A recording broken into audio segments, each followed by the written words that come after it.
Welcome back to another episode of Expedition 44. We have an exciting episode here today.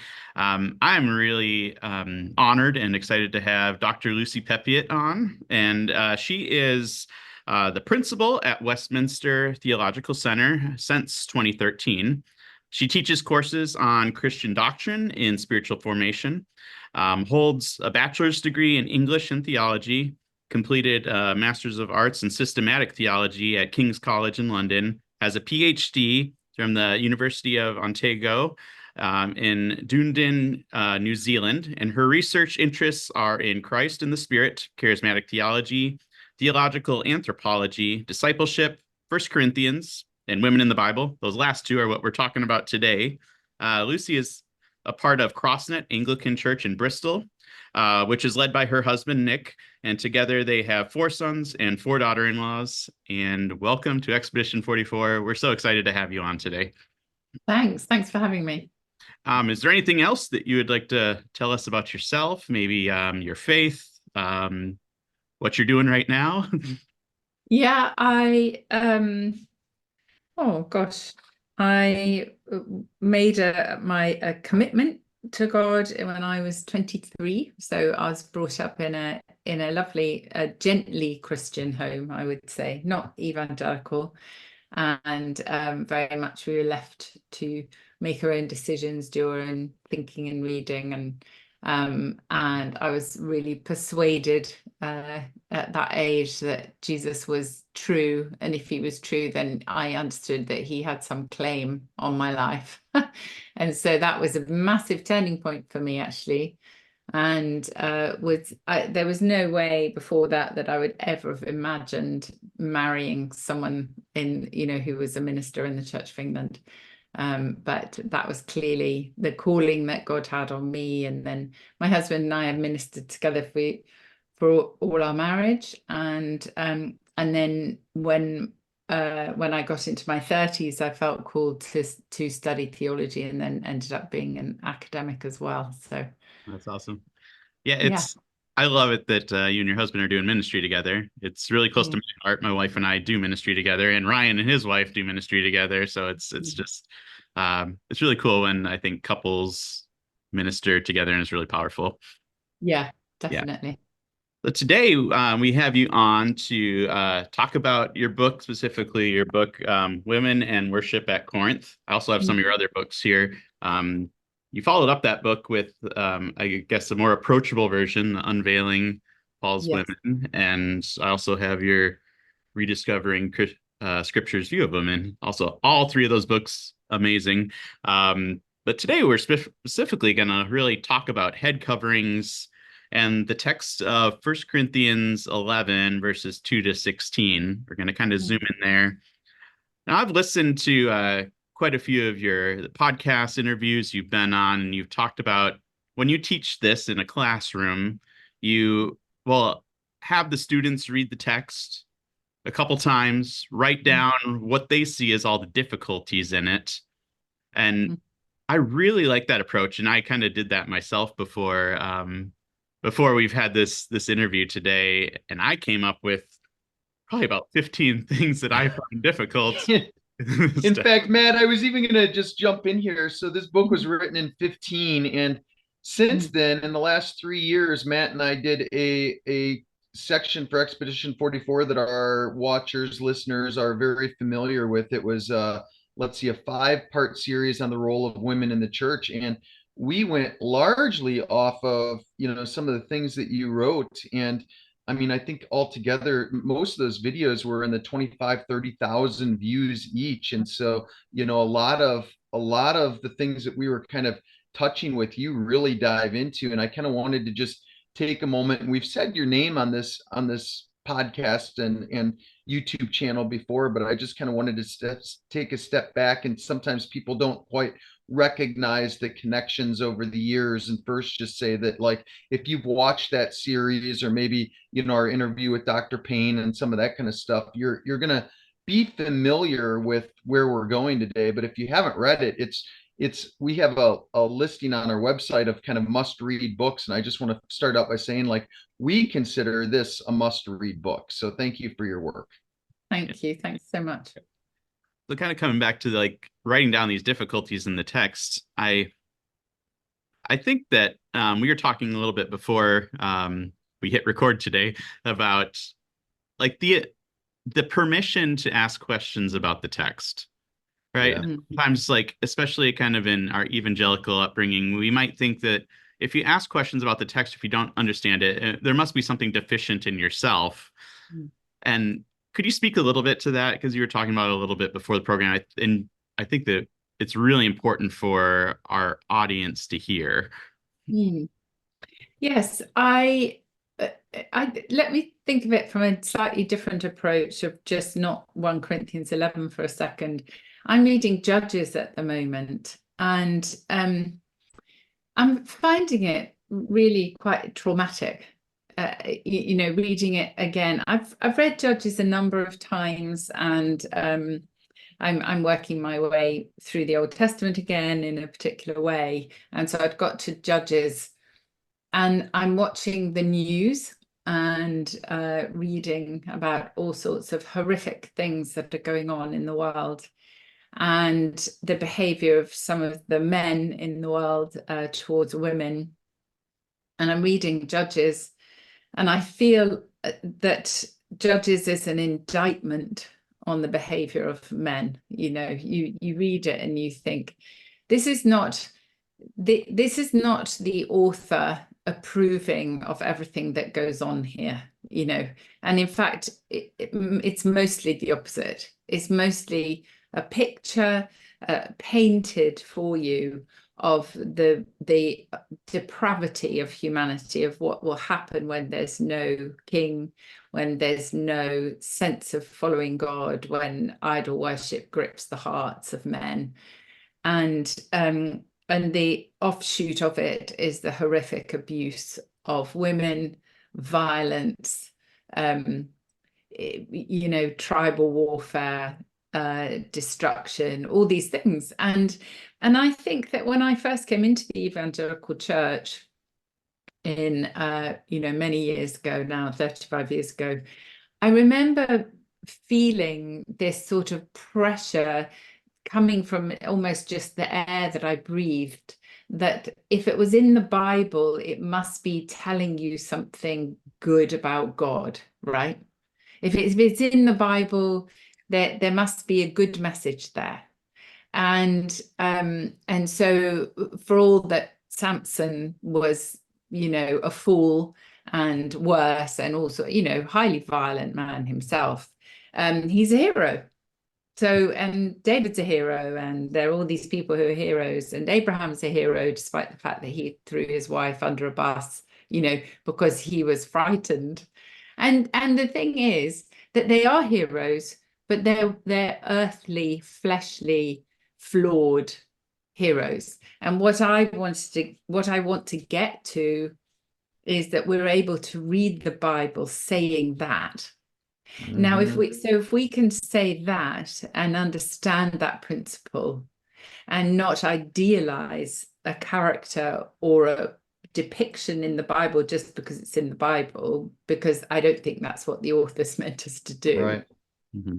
Then I've often said that I've been in the hot seat for a quote I think I put in a book of saying, like, I wouldn't let my kids hang out with David. You look at his track record, and like, that's not the type of role model that I'm looking for. And even though people put him on this pedestal, like, the narrative is to learn a lot more than to put him on a pedestal that way. So I love that you're starting this out with that conversation. Yeah. So, which of them would your daughters be safe with? Right. Right. And so, I sort of think of it. So let's take that as a kind of principle, that we're going to problematize the character depiction in the Bible, or the evangelical assumptions behind the character depictions in the Bible. The Bible actually is brutally honest. It's an extraordinary book. It's a mirror held up to us of, this is how terrible you are. And so, how extraordinary is God's mercy, grace, and patience in the face of that, right? And if it's true for them, it's true for us. So my own flawed character is also acceptable to God. So that, you know, that's a good thing. But then go forward to the New Testament, which is, and this passage that I've spent years involved in, 1 Corinthians 11, 2-16. If you've got the same posture and attitude towards the scriptures, where you're going to say to yourself, well, I'm not going to assume there might not be a problem here. You know, I won't assume that if there's a glaring issue in front of me, that if it's not telling me a good story, that it's me that's wrong. Mm-hmm. And and the other ditch of that is, people that just want to throw Paul out entirely, that Yes. just, on that side, just look at Paul and say, like, he's a bigot or whatever. He's just, I don't need him in my Bible. And, from a theological perspective, we can't do that either. So. Quite exactly. So that sort of utter rejection. Yes. So we want to sit somewhere in the middle. Yeah. I guess you guys do as well, which is why I'm here. We believe it's God's word to us. We believe there's a revelation here to us of something of the nature of God and the nature of human being and how he works in the world. And so we want to stick with it. Like, let's sit in it. Let's work it through and wrestle it through to see, where is God in this, right? So, where is God in Judges? Well, actually not very much to be seen, which might be the clue to what's going on. Yeah. Right. Sure. So anyway, so for me, Paul was a different person from the one you're describing. I understand many people do see him like this, as a sort of misogynist or, uptight apostle, pastoral leader who wanted to exclude women. He clearly isn't that when you see the number of women he works with, the women that he honors, the women he mentions, that Phoebe probably funded his mission, certainly was a hugely well-respected woman in his sphere because she delivers the letter to the churches in Rome, and therefore she was the one who reads it. She's the one who interprets it for them. So she was a Bible teacher herself. And you've got all these women mentioned in his letters, Priscilla and Junia, and there's Aphia, and there's Claudia, and there's all sorts of women, and then all the women in Romans. And so I was sort of reading Paul through a bigger picture, and then got to 1 Corinthians 11, and there seemed to be a lot that jarred with me there, a lot of disjunction. And it wasn't just, I think, that I had some rosy view of Paul.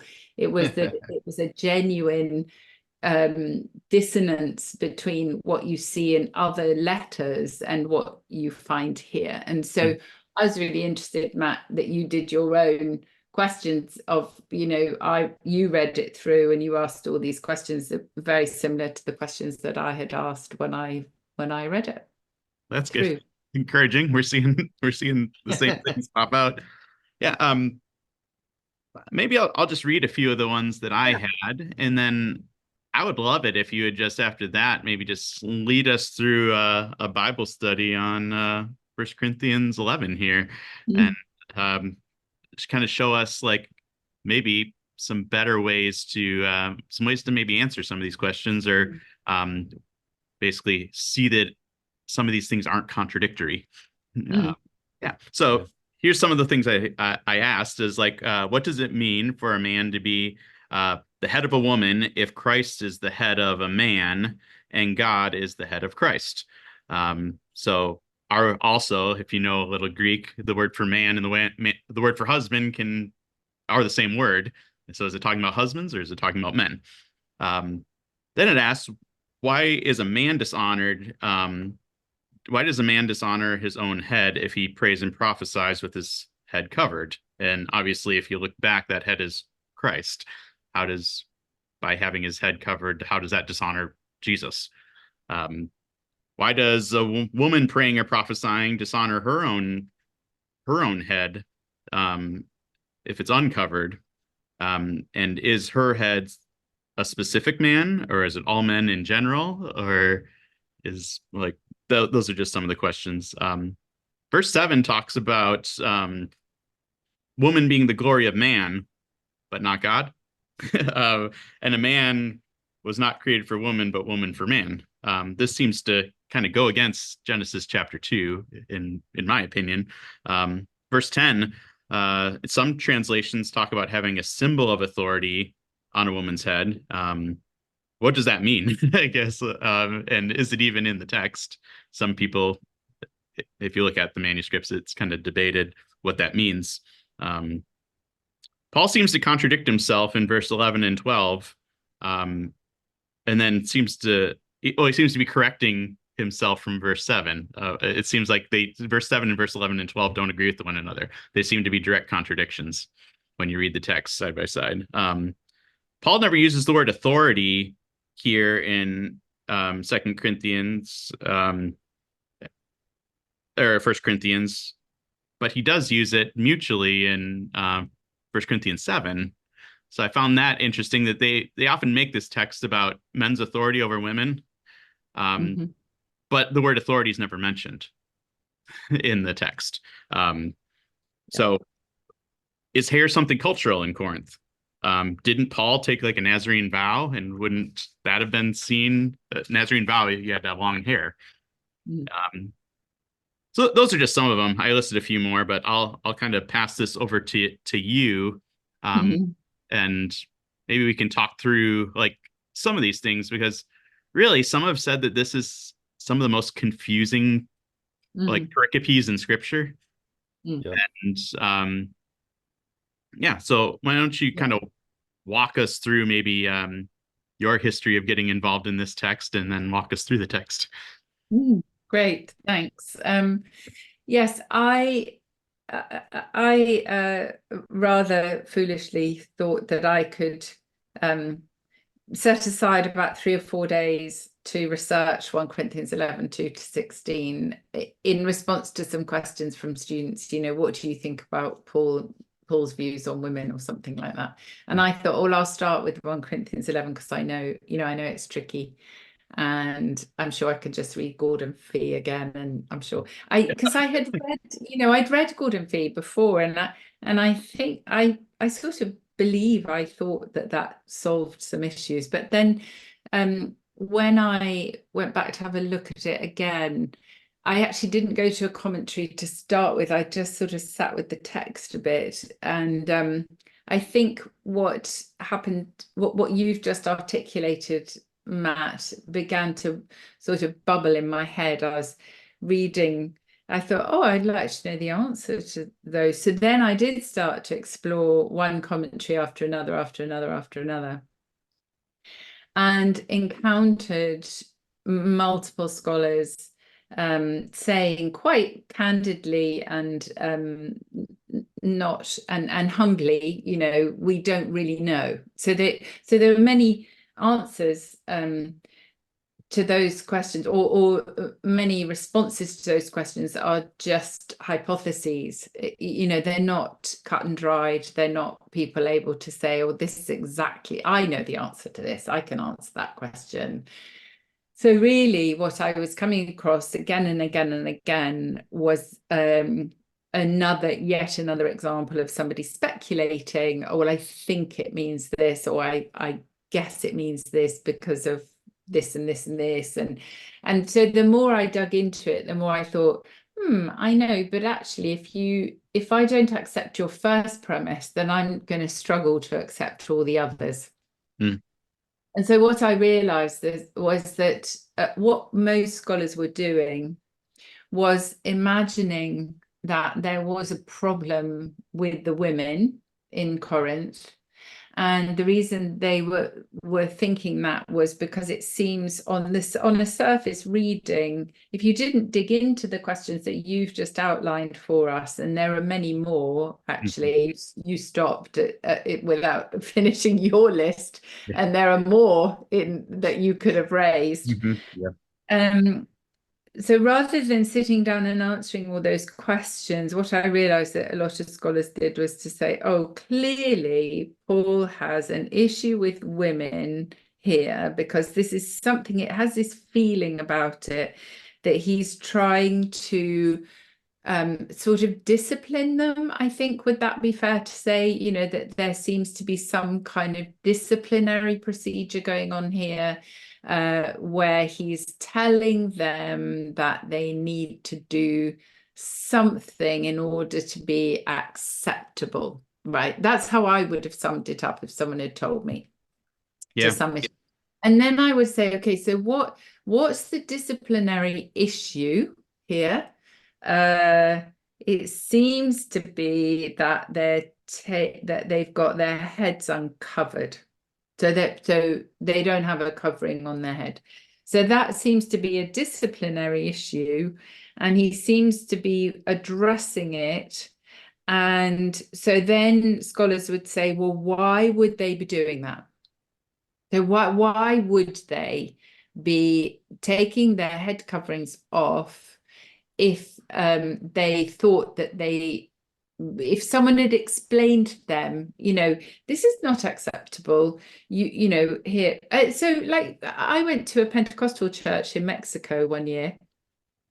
I have some family in Mexico, and I was visiting, and my husband and I decided, we was in a village, I forget why we were out there, and we heard this singing, and it was coming from a school, and there was this great like lively Pentecostal church going on in a school in Mexico, and the woman, the preacher was a woman, and she was like fiery, you know. So we thought, oh, let's go in. And it's quite, my husband doesn't have any Spanish, but he was really happy just to sort of go sit in this little kid's seat. And anyway, we walked through the door, and as we walked through, some lovely woman literally threw something over my head, because we walked into a Pentecostal church and all the women were covered. Mm-hmm. And I sat there, you know, my husband and I laughed a bit, and of course I kept it on. I wasn't going to be difficult, you know, but so, and we enjoyed it. We enjoyed the experience. But so that's what I mean. Like that happened to me however many years ago in Mexico. And that's actually what normally happens. If there's a custom of covering your head, everybody does it. And you walk in, and there would have been coverings for people who didn't have their own, and all sorts of things. So, the problem struck me as odd, because I thought that, you know, why is there this custom? And the whole section finishes, we have no such custom, nor do the churches of God. So then I was thinking, no such custom of taking your head coverings off, and neither do any of the other churches. But then find me somewhere else it says that in Paul's letters. If there really was no such custom, and this was an apostolic ruling, and it does seem quite a serious infraction here. We'll get on to that. But, you know, so the problem is they're taking their head coverings off. The issue, if you think this is all Paul disciplining them, is that he then says we have no such custom, neither do any of the churches of God. So nobody does this, takes their head coverings off. So why do we find, for instance, in 1 Timothy 2, that there are instructions about hair, about how to have your hairstyle, that your hairstyle has to be in a particular way, and there's very interesting things around that discussion. But surely if they had their heads covered, their hairstyles are irrelevant. So you can't actually find other places in his other letters where this very serious crime, infraction that they are guilty of is anywhere else. So that's odd. That should raise lots of discomfort in us. So they're supposed to cover their heads, but then you look at why. Why are they supposed to cover their heads? And this, I think, was the thing. There were two things that I think were my biggest issues just with the theology of it. There are multiple linguistic problems around here about what things mean, as you brought out, Matt. What does this word actually mean? So we could go down that route of trying to go through it with a fine tooth comb, look at all the words and say, what do they mean? What do they mean?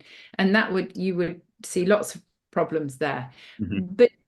But the bigger picture is actually the one that I think most people see most clearly, but try to resist because it's desperately uncomfortable, I think. Because what you're left with, if you think this is Paul, then first of all, he's making women cover their heads. And secondly, he's warning them with a really, I think, quite a sort of disquieting and really disturbing and slightly chilling sort of threat, right? That's how I read it. If a woman will not veil herself, then she should cut off her hair. Actually, it says she should have her head shaved. Yeah. But if it's disgraceful for a woman to have her hair cut off or to be shaved, she should wear a veil. That to me, I think, wait a minute, we're Christians. I'm not sure about that enforcement with a threat that we should find that extremely disturbing, in my view.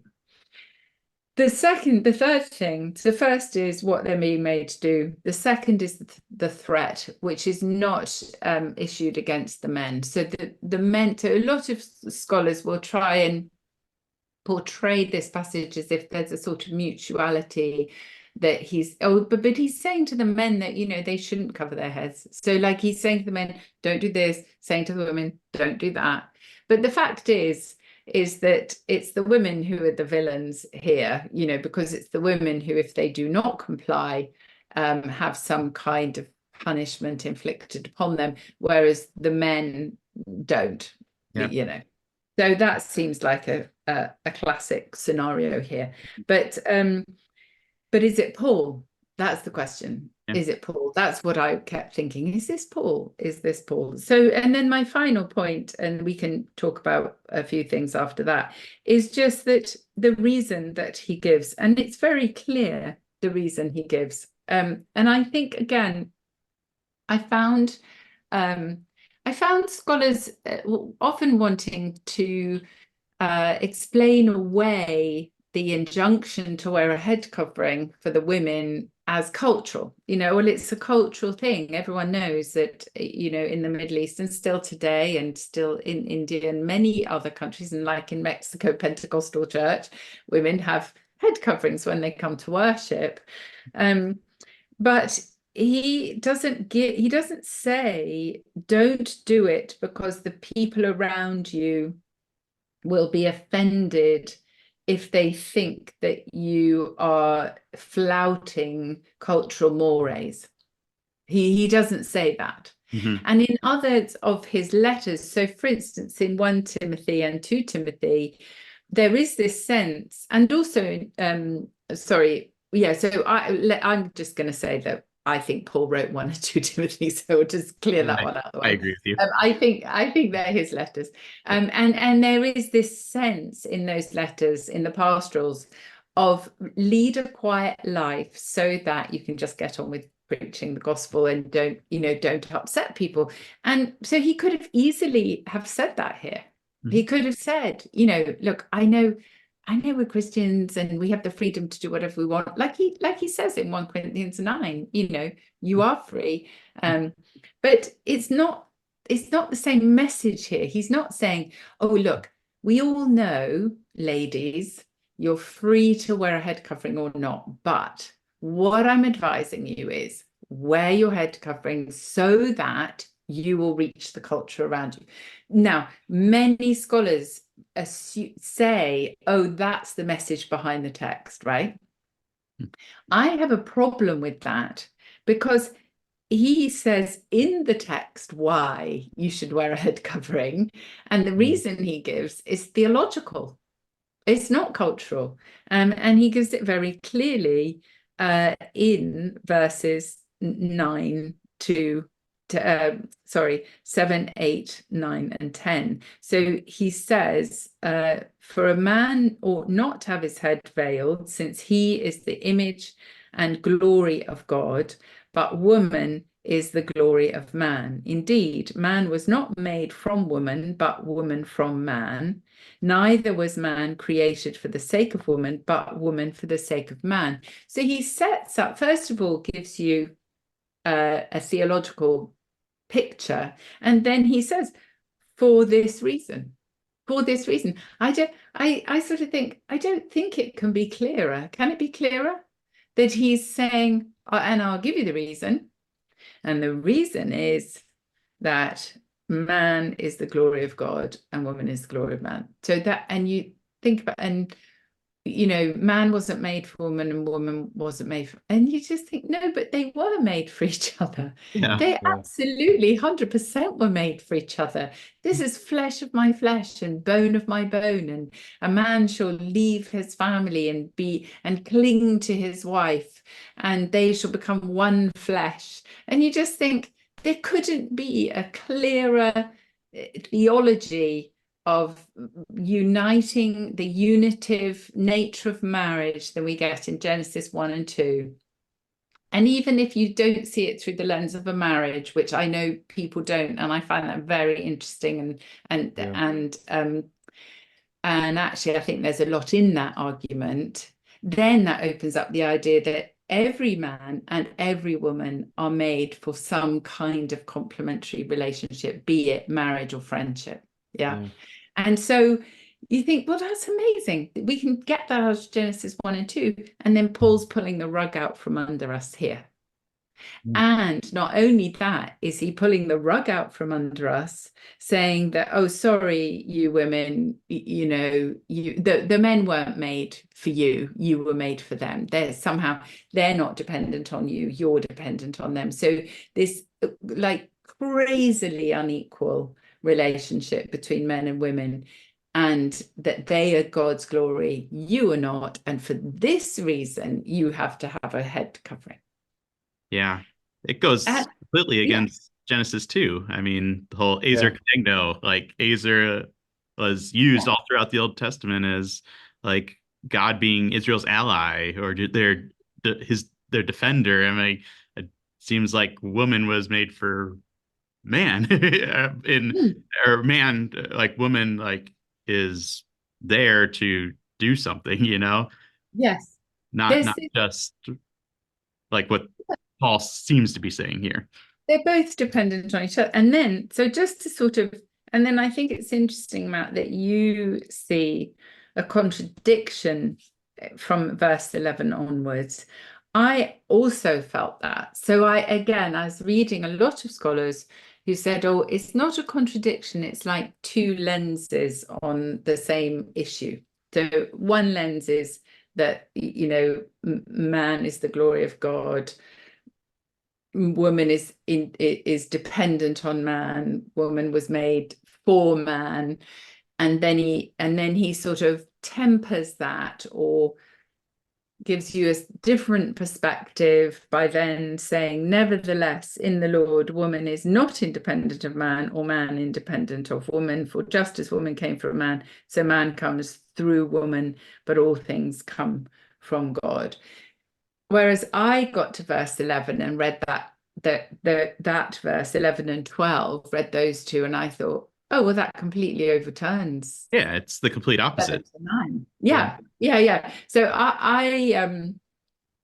so then I read people saying that they thought Paul was double-minded, and that he couldn't make up his mind, and that he actually thought two opposite things at once. And I thought,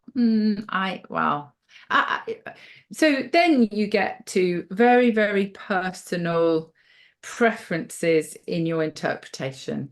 And everybody, I think, has to own that, really. Everyone's got to own their own. And my own personal preference when I got to that point was, I thought, but I don't see Paul like that. I really genuinely don't. I've read his letters for many, many, many years. I think he is highly intelligent, highly theological. I mean, I think he's an absolutely brilliant theologian. I think he loves the Lord Jesus. He's sold out for the gospel. You know, he might at times have sort of become extremely emotional, and I think you can see that in his letters. Yeah, for sure. But this kind of logical inconsistency, glaring logical inconsistency, I was like, I don't, that doesn't make sense to me. So those were the kind of things that I painted. I think I'm going to stop there, because I'm just going to stop with those were all my problems. Yeah. I think this is really good though, because when Matt and I work through anything, we do exactly what you do. I mean, we list the issues with the text, and then we say a good theology is going to be able to come up with the best solution for the lens of the whole Bible. So like you've alluded to, like, I don't think Paul was against himself. I don't think he was preaching one message to this group of people, another to this. I don't think he was confused. I don't even think his perspectives largely changed during his ministry. You know, some people would say that, well, he started thinking this way, and by the end, he landed here. I think a better theology just says how you can settle this. And boy, when you go to school for theology, that's one of the reasons why Matt and I have sort of avoided denominational preferences or views or camps. We've just kind of come to say Expedition 44 is looking at the better overall picture of how things work together. And that's exactly what you've identified is how do we look at this with the best hermeneutics, theology, you know, the way that they fit together without contradicting each other. Where do you land best, taking into thought of all those things? Exactly. Yeah. Very, very well explained. Thank you. Yeah. So I think I sat with this and did lots and lots of reading for a number of months, maybe. I forget the timeline, but I then I went to a conference in London. It was a day conference where Douglas Campbell was speaking. Douglas is he's now a friend. He was a friend of a friend, and I heard him explaining his own work on Romans. Which I still am not entirely sure. I mean, I really like his conclusions of what he reads in Romans and gets out of Romans. I'm there with you. I mean, I don't know about his idea of the opponent and the long quote. Yes, yeah. But it introduced me to the concept of this idea of a conversation. And what I found really fascinating was that Romans is so let's put Romans to one side. 1 Corinthians really is a conversation, like it really is. And does it right at the beginning of the letter. yeah, exactly. He's responding to their letter to him. Totally. Yeah. So we really are. And then I sort of click all these things, you know, how they sort of fall into place in your head. And I was going back over things I'd read, and the 2 things that really struck me, one was this idea of half a conversation, which had come out in my reading from Randolph Richards, and he had really brought this out. You know, you're reading half a conversation, and I thought, how helpful, that's so good. You know, like so that's going to help us to be honest about what we don't know about the other half, the other end of the conversation. So that's good. Secondly, I was reading many commentators who would say that the issue at Corinth was with the men. Now, I found that really interesting. Ben Witherington says that really clearly. Bruce Winter says it. And I'd read a number of commentaries where people had said, Paul clearly has an issue with the men. And then also they would say, oh, but also the women, obviously, with their head coverings. And I was thinking, wait a minute. He's got a massive issue with the men. And then as I was going through the letter over and over again, I thought, yes, I think that his problem is with these very powerful, gifted men who have become really arrogant, who are strong and coercive leaders, who are disrespectful to him. And then I thought, what is my experience of men like that? And I thought, they're also disrespectful to women. And now I know, you know, put my hand up to, this is me, my own experience into, but I thought, but that is what happens. That is exactly what happens. And I tell you, the other thing is that he then goes on in the rest of 1 Corinthians 11 to absolutely lambast them about being horrible to the poor. So they're treating the weak among them in a really disdainful way, which also chimes with me, with these sort of arrogant alpha males, you know. So my picture started forming of, I thought, well, hold on a minute. What if Paul actually has a problem with the men here, and it's the men who are doing something which he doesn't like? And then I thought, what if the men have an idea of who they are in Christ and how women should behave in front of them and in their presence, in order to reflect their status as men, and for women to take their own position under them as women. And that made a lot of sense to me. And then I had also done quite a lot of reading about what philosophical assumptions were operating in, because most commentators will also say that this church is mostly made up of Romans and Greeks rather than Jewish people. Yeah. And I read, oh gosh, now the name, sorry, is going to go out of my head completely, and I've got it. Somebody arguing that Stoicism was the most dominant view behind the Corinthian male thinking. And I was very persuaded by that. And I read this essay on Stoicism and a sort of explanation, if they were Stoics, this is how, or if they'd been influenced by Stoicism, this is how they would understand themselves, which really, really resonates with the idea of the wise. Oh yeah, the whole beginning of the letter, the whole first chapters, yeah. Exactly. And also I think their own inflated sense of who they are as the spiritual people, the pneumatikoi, as Paul kind of says, you know, you obviously think you are, but you actually have no idea what it means to be spiritual.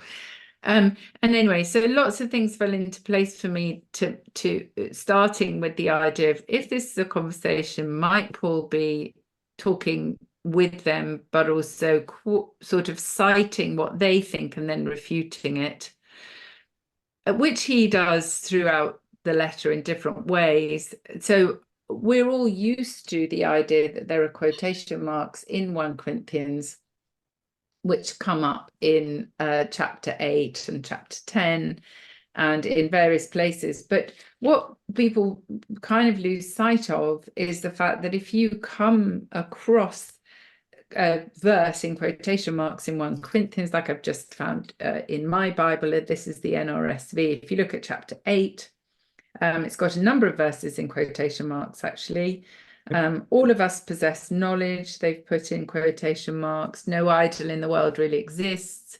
There is no God but one. That's fascinating to me that that's in quotation marks in the NRSV. Food will not bring us close to God. Anyway, various things. And then if you go to other translations of the Bible, you'll find that quotation marks are in different places or not at all. Yep. So this is another 3-part series. So then I thought, oh, so that's really interesting. A lot of translators and editors are recognizing that peppered throughout this letter are quotes from the Corinthians letters to him. Yeah. And so then I thought, I wonder if there's something going on here that might be the same. And so I played with the idea for a while. And I thought, if this passage reflects some of the Corinthian views, which verses would they be? Yeah. And that took me quite a while to work through all of that. And I ran it by many different people. I talked to wonderful Bible scholars who totally disagreed with me and my ideas, which was fantastic. So I had two very good conversations, one with Scott Hafeman and one with David Wenham. Both of them said they didn't think I was right at all in proposing this. I had many conversations with theologians, friends of mine, who had various views, but by and large said that they thought I was onto something really interesting. My supervisor, who I'd finished my PhD a couple of years before, I ran it by him and he said, you should write this up. Yeah, and so and then the more I explored it, then I found about 3 or 4 other people who'd also proposed that what 11:2-16 was a conversation, and that there were aspects of verses from that that were actually Corinthian thought, and Paul was refuting them because he didn't think that women should wear head coverings, and he didn't think that man was the glory of God and woman was the glory of man. But he did think that man is not independent of woman and woman is not independent of man, and man is made for woman and woman's made for man, etc. So I ended up writing the book after I had read other people who also thought like me, and ran it by my friends and various people, and then put the book out thinking, I don't think anyone will read this.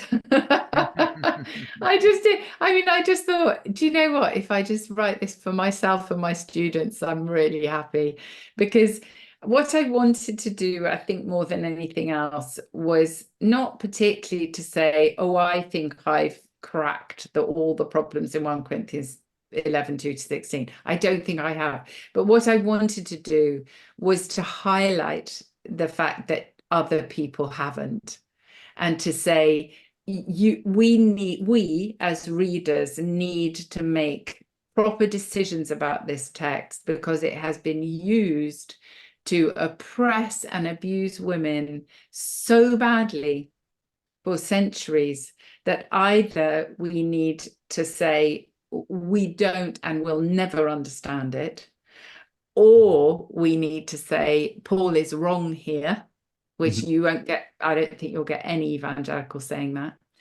Yeah. Or you could opt for my option, which is to say, I think he's in conversation with people he disagrees with. And once you do that, you can see the to and fro. You can explain the contradictions, and you can say Paul is not double-minded. He's not confused. He's not theologically wrong, and he's not a misogynist. And so for me, that's the most attractive option today. Right. But I'm happy for other people to come up with other answers. Yeah. Would you mind maybe just maybe reading through some of the text and pointing out like what phrases you think were the Corinthians and Corinthian slogans, and what parts are Paul then? And obviously comment along the way, and maybe I guess walk through some of the questions I had, because I think when you do read it this way, and I have read your work before I wrote that down, when I was going through and writing my own questions, I was thinking of like, before I thought of the text in this way that you're explaining it, if I thought there's a problem with the women, these are the issues. But I think when you think of it the way that you're talking about is a rhetorical conversation back and forth, it clears up so many of these things that we had here. So yeah, sure. So I've actually got an NRSV in front of me, so I'll just read from this, but there might be a few. That also. Okay. So there are probably a few words I might change a little bit, but we'll see. So verse 2, it says, I commend you, or I praise you, because you remember me in everything and maintain the traditions just as I handed them on to you. I think that's Paul, and I think he is genuinely commending them. I don't think it's sarcastic personally. I think that he is commending them because there are some traditions that they hold on to. Right. And I think the more I've thought about it, we'll go on, but that verse 3, I also think is Paul talking about the head or the kephale as, and I think this is one of the things, I think he taught them something probably quite similar to what we find in Ephesians 5, as the idea of the husband as the kephale of the wife. So that in Paul's view, Paul has a view of the church in marriage, which is behind his idea of the husband as the head. And that I think this is something to do with him redrawing the role of the man, the head of the house of his household, the patriarch, as being the one who serves, which fits very well. I mean, that comes out in Ephesians 5, right? Yeah, we had Philip Payne on for 2 episodes, and he went like deep into this. So I think our listeners are pretty familiar with that point of view of kephale. Right. So. Right, exactly. So take Philip's ideas. All sorts of people have come up with those sort of ideas, Yep. Mm-hmm. or the idea of the source, etc., etc. Yep. So it's still patriarchal. It is, because there's still this sort of idea that the man has some kind of privileged position that then, or the husband, I should say, that then, but the obligation upon him is deeply Christian and Christ-like. So, and I think it's because he's the one who does have the power. He's probably the one who's been educated. He's probably the one who can read the scrolls of the Bible, whereas the women probably couldn't. Some will have been able to, whatever. So I think head theology is Paul's, and I think he's taught them that. Which what I go on to argue is that is precisely what they corrupt. Yeah. So I think that when he says, I'm glad you're holding on to the traditions, some of the traditions, maybe they've written to him about saying, we see the husband as the head of the wife. And he's like, well, that's good. We went through that together. We did that. And so he says, but. So in my Bible, it does say but, not and. And so I think that's an interesting choice, right? But what I want you to understand, which could also be translated, what I wanted you to have understood, is that Christ is the head of every husband. So I'm going to say here, you could, based on Ephesians 5, you could say that here, this might be a problem between husbands and wives that the Corinthians are highlighting, and they may be saying that the wives, they think, are being disrespectful if they are uncovered with their husbands present, because if their husbands have this privileged position, then surely that should be reflected in the fact that they can be uncovered before God, and because of the angels, because who knows what they thought the angels were doing, but clearly the angels, they think the angels are somewhere watching them and judging them, right? And which I find really interesting, because Paul also says in 1 Corinthians, don't you know you'll be judging angels? He says, don't you know you'll be judging angels? So I think they thought the angels were judging them. And I think it comes out here. This is something I've thought subsequently, actually, to writing Women in Worship, because there's these 2 references to angels, and you think, oh, I wonder if there's a cross reference there. So this is Paul. The Christ is the kephale of every husband, and the husband, and so this is really interesting in the NRSV, right? The first part, they say man, but I want you to understand that Christ is the head of every man, but that's exactly the same word, aner, for that they then in the next breath translate as husband and wife, right? So I'm like, oh no, come on, be consistent. Yeah, be consistent. This is one thing or another. Yeah. So I'm not particularly happy with that. So I would say, but I want you to understand that Christ is the kephilah of every husband, which we know from Ephesians 5, and the husband is the kephilah of his wife, which we also know. But I could say, you could say but or and, I think I would say but God is the kephilah of Christ, and he finishes there. The fact that he finishes there and doesn't start there means he's emphasizing that. So he's finishing on the thing that he wants them to focus on, which is that God is the kephilah of Christ. Now, we don't know exactly what the Corinthians men leaders thought about Christ and God and the relationship between them and their relationship to Christ. But we have a few clues that possibly they had unhinged or unhooked some kind of theology, some Christology from a God theology. It's interesting that in 1 Corinthians, Paul only talks about God and Christ and the Spirit. He doesn't talk about the Father and the Son. So that's an interesting thing here. It means he's trying to make a point all the way through about who God is. And the fact that here, even in our passage, he says, for just as woman came from man, so man comes through woman, but all things come from God. Is it proper for a woman to pray to God with her head unveiled? Do you see? So he's bringing back this God theme. It's not that he's sidelining Christ in any way, because he started really focusing on Christ crucified. But in 1 Corinthians 15, he also comes back to this, but God will be all in all. So there's some kind of Trinitarian theology here that he's bringing in to this debate, which is important. And we don't know exactly what he's saying, but I think he's repositioning Christ as the one who comes from God, who is God himself, but comes from God, if you see what I mean. Yeah, just as wife comes husband and yes, very much source origin language. Yeah, incarnational theology. Yes, I think so. Yeah. So so that's, I think that's him. Then I think that from verse 4 to 6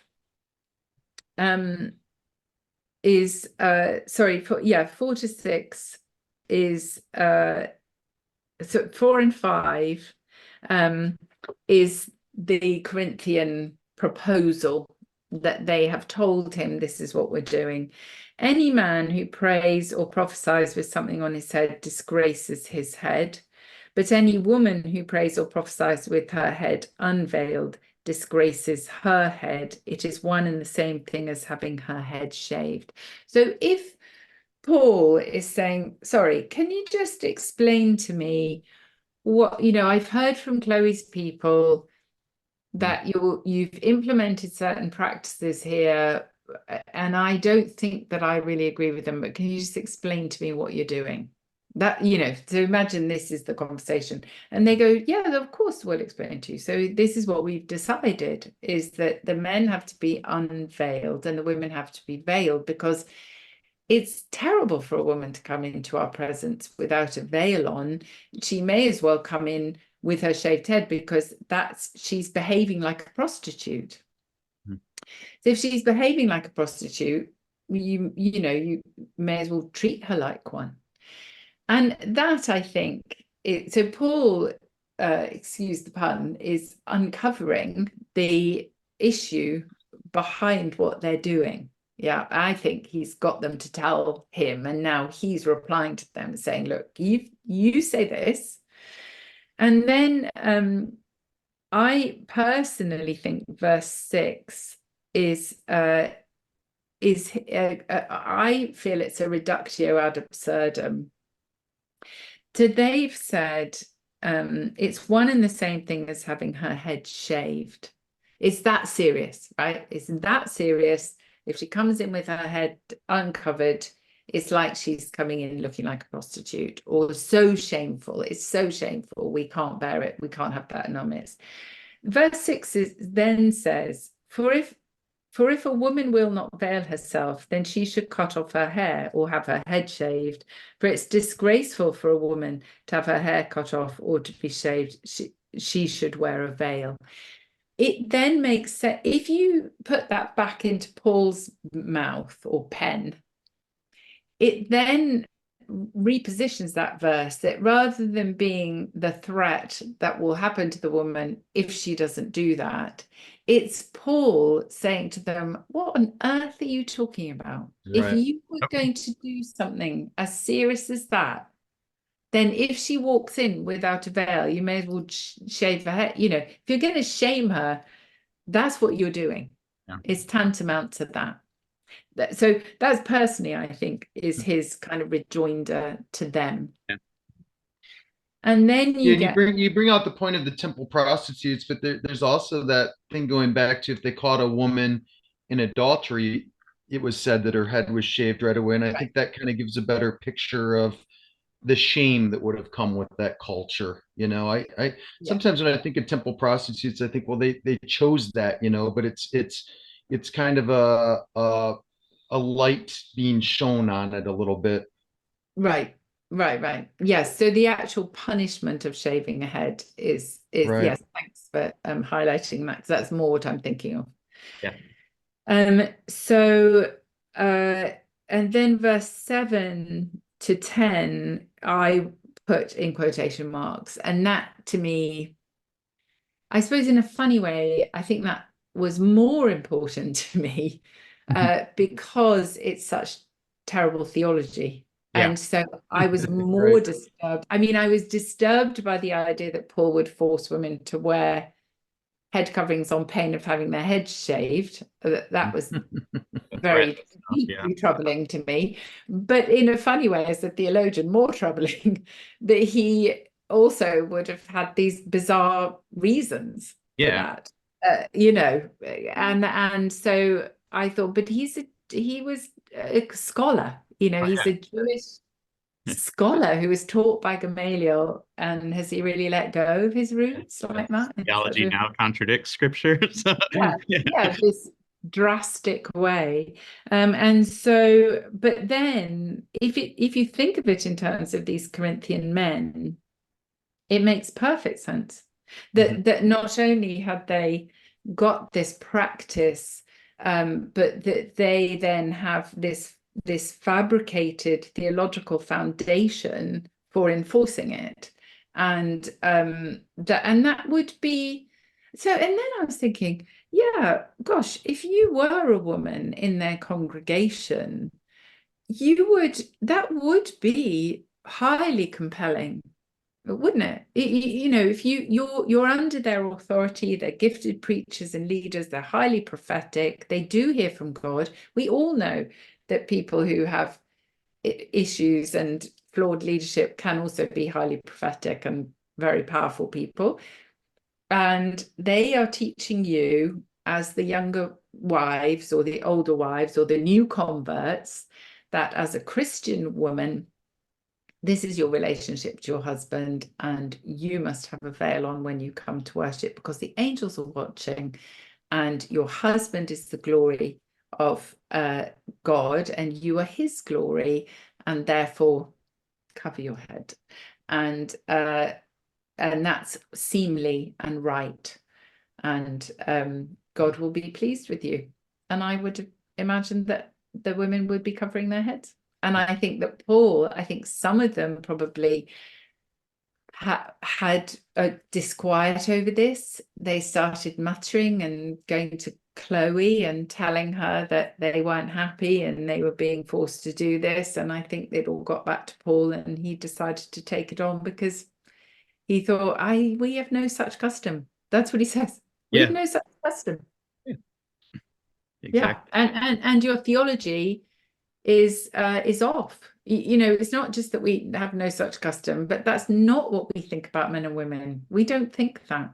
There's no man that has been born on this earth that did not come from a woman, and therefore men and women have this mutually dependent relationship on one another for existence. So what do you think about reading even more into that, but taking it a step further of not only saying that, but it's kind of like the idea that everything gets better with time. So God's glory is man, man's glory is woman. She's kind of the final statement of glory. It's the, Yeah. in fact, it kind of reads that way. If you read it in Greek and you look at that conjunction, you made a point of this as the day could be read, and she is the glory of kind of God's final handiwork. Do you have a problem going that way, or do you think it reads there? Well, it's interesting because thanks for asking that, because subsequently to writing Women in Worship, I actually did a lot more work on verses 7 to 9, because I think I found them, I think I realized how essential they were more than I had when I wrote Women in Worship. I think I realized just how pivotal they were. Mm-hmm. And so I did more research. I did a sort of reception history research on those verses. I've written a little article on that's in Priscilla Papers on that. And I was really fascinated to read that the consensus view on those verses is that people say, going right back to Augustine, and looking at sort of Aquinas, Calvin, Barth, various sort of, the reformed that evangelicals would go to, up until quite present day, that the consensus reading is that he is saying man is the glory of God and that woman isn't. But that's strange, and so everyone tries to find a way around it. But what I find interesting is that nobody went for that reading of, oh, I think he's saying, woman's like the pinnacle of the glory. Right. I don't. No one read it like that, and actually nobody else reads it like that. If you ask a bunch of people, men and women, and you say, what does it sound like he's saying here? Nobody will read it like that. Well, not in my experience. In my experience, it looks like that, it tastes like that, it smells like Right. that, and so that's what people read. Yeah. It's good. So do you find any other like Corinthian slogans in the rest of, I guess, this section here? No, those are the Those were ones. the main ones, yeah. And I think you mentioned, Matt, in verse 10, this insertion of symbol, which you're right is an insertion Yeah. to the Greek. So for this reason, a woman ought to have authority on her head. Yeah, I mean, again, it's like that. So I have heard of scholars saying that it's a positive sign, right?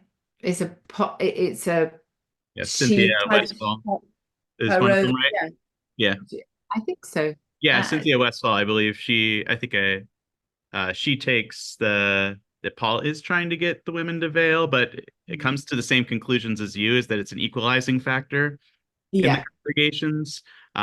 Where you're more saying that there's this debate of like the men are trying to get the women to veil because of these things, which is actually a degrading thing. Yes. So you and Dr. Westfall come to the same conclusions, though. You say, because she's not recognizing the rhetoric, the questions back and forth in it.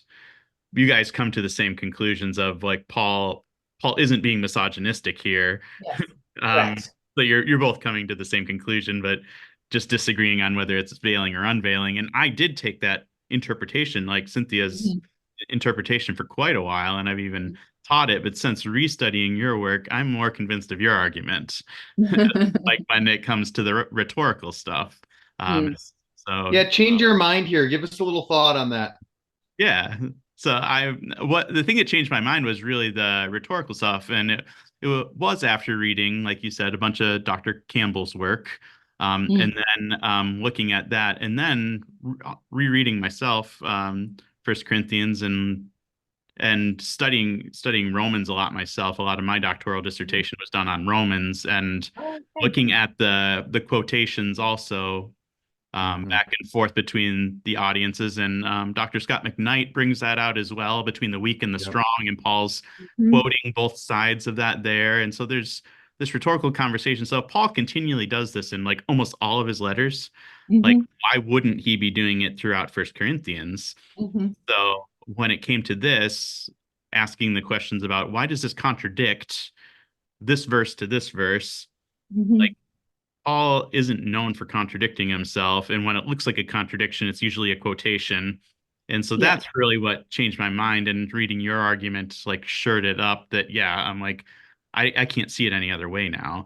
No, that's so fun. Yeah, me too. I think that also I found that, I mean, Dr. Westphal is not the only person who does that kind of recovering. It's almost like trying to recover the text. I feel. I think what I found, this is a really personal thing, is that I just couldn't go there. I could, the more I read it, the more I thought, but this affronts me, and I can't get over the fact that it affronts me. And if I was going to try and explain this to a bunch of women, I feel I'd have to do gymnastics to do that. And so I just have to be really honest about that I can't do the moves that they do to explain it away as a positive thing. That's my problem, is that I just think, but it doesn't feel positive to me. It feels really negative. And it feels like it's an affront to women. It feels like at the end of the day, they're subjected to men.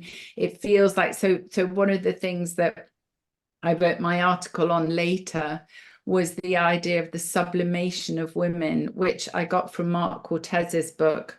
And the idea that you have to, the sublimation being that you have to compensate for something you lack with an external thing.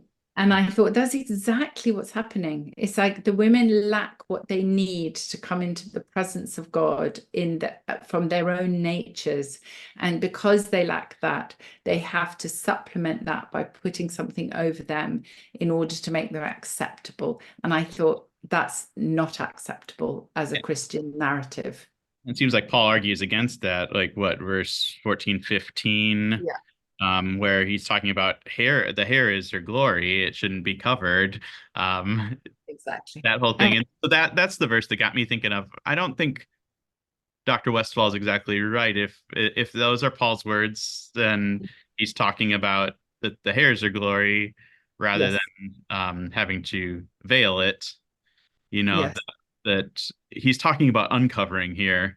And so if he's talking about uncovering, the only thing that makes sense really is your interpretation. Well, and also in 15b, I mean, that we haven't done the last little bit, but there were two things there that I saw that were really problematic. In 15b, so in our Bibles, in the NRSV, it says, "For her hair is given to her for a covering," but in the Greek, it says "instead of." Oh, yeah. And I'm like, why did you not put that in? For her hair is given to her instead of a covering. Yeah, it's in place of. So that's where you land. And then the other thing that really kind of makes me laugh, verse 14, I love verse 14. "Doesn't nature itself teach you that if a man has long hair, it is a disgrace to him? But if a woman has long hair, it's her glory." So when I was reading about the Stoic view of the world, this would very much be what they thought, that that Roman men were not supposed to have long hair. Jewish men could have long hair. Roman men were men, let men be men, don't be effeminate. Yeah. If you were a manly man, you would have short hair.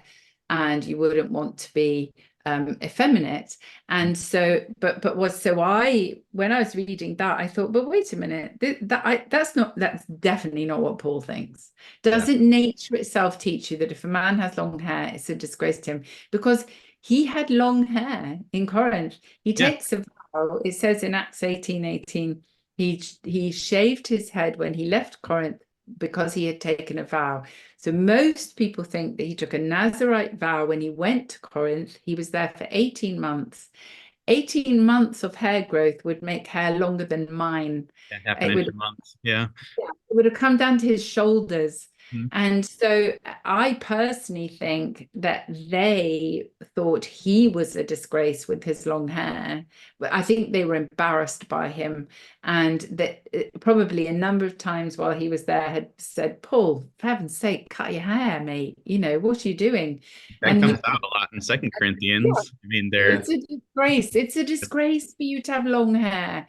And so I think he's going back to them. He's saying, doesn't nature itself teach you that if you have long hair, it's a disgrace, but if the women have long hair, that's their glory. You think that, so now don't go back on it.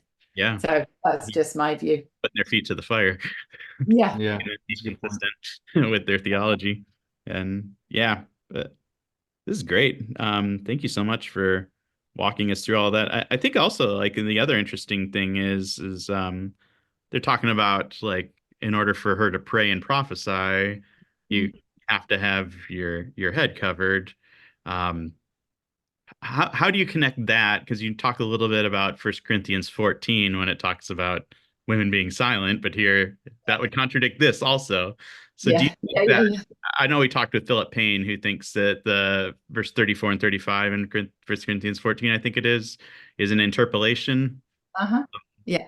So I think, so Scott McKnight's translation of the New Testament, the Second Testament, he actually also does land on the idea that it's an interpolation. And so he actually brackets it, which I think is really interesting. And then puts a footnote to say that some people think that it's in quotation marks, which obviously I do and other people do. There is... oh, sorry. My name, I had long COVID, and ever since then, my name memory is very compromised. And so I have these names that I know, which just go out of my head. But Payne wrote a lot on... very frustrating. No, because I can see him in my head. But anyway, there's a very, very good young scholar who has written also in Priscilla Papers, written about the fact that he thinks this is a quotation and the reason he thinks that. Anyway, but what you're saying, so yes, so I think my problem with the interpolation theory is that even if it's an interpolation, it's in the Bible. You know, so it's kind of like it's there in front of us. What are we going to do with it? And does it help just to say it was put in, it was put in? So I personally think it goes quite well with the idea that the Corinthians were just being generally, the Corinthian men were being quite oppressive towards the women. And but you're right. So the praying and prophesying, and then interestingly in verse 13, so it starts with praying and prophesying, but verse 13 says, "Judge for yourselves. Is it fitting for a woman to pray to God with her head uncovered?" And I think that's the moment where Paul's like, come on, guys, you know, judge for yourselves.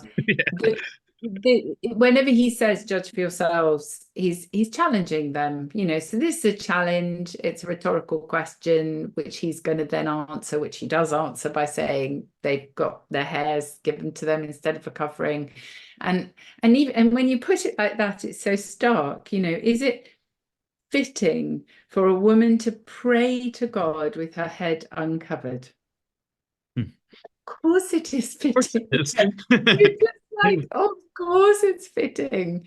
But you know, what about the woman who approaches Jesus and pours the perfume over his feet and wipes his feet with her hair? Is that fitting? On one level, no. On another level, yes. Because Jesus accepts her worship, you know. So anyway, there we go.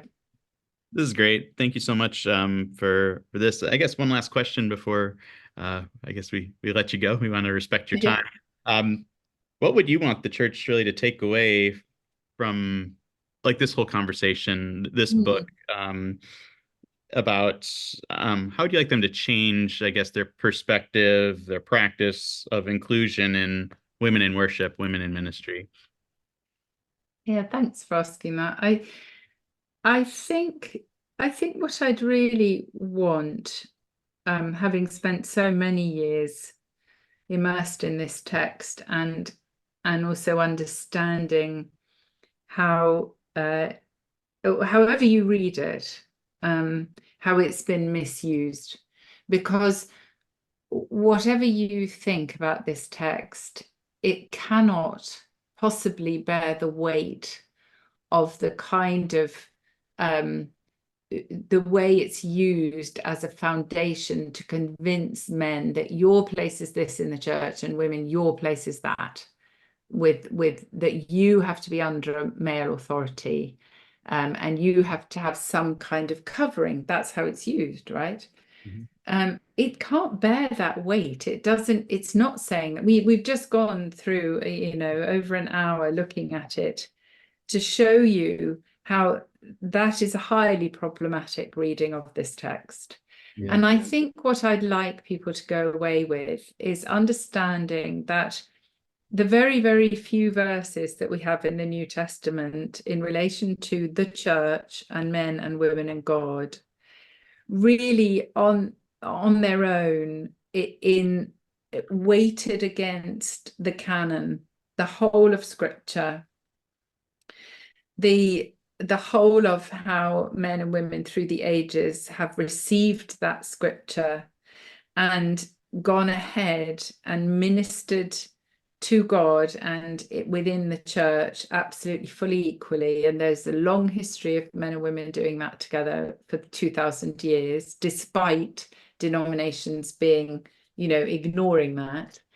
That I would like people to acknowledge that the Bible is not a book that gives you a plain sense reading that women should be under the authority of men, but actually does quite the opposite and gives an extraordinary vision for the way that God sees women, that God, Father, Son, and Holy Spirit, when the Son was incarnated amongst us, was revolutionary for women. And children, actually, and slaves and people at the bottom of society. And that the calling on the men in response to that was equally revolutionary, and probably much more difficult for them because they had a lot to lose. And I think maybe it's the same still today for many of the men. I guess one thing that just kind of pops in my mind at the end is those who, I guess, want to weaponize this text are joining the Corinthians that Paul is teaching against. And so that's not a place that we want to be. And so I guess exactly. So yeah, I think that it's challenge exactly. It brings its own challenge in exactly the opposite way. Exactly. Great. How can I guess our audience keep up with you and your work? And Obviously I'm in WTC Theology, Westminster Theological Centre, and so on our website we have various resources. We have WTC Resource, which has a number of free resources in there, some lectures I've done, and we have a YouTube channel. So there are some things that people can access for absolutely free. And if anyone's in the UK and listening, they can come and study with us and do one of our courses. But we actually also have a foundations course, which is online, which I'm not teaching on this year, but I do various things through WTC, all advertised through that. I'm on Twitter more than Facebook. So yeah. Great. Well, again, thank you so much for your time today. We really appreciate Thank it. you. It's really been an honor to have you on, Dr. Peppiatt, and may God bless you and keep you. Thank you so much, both of you. Thank you.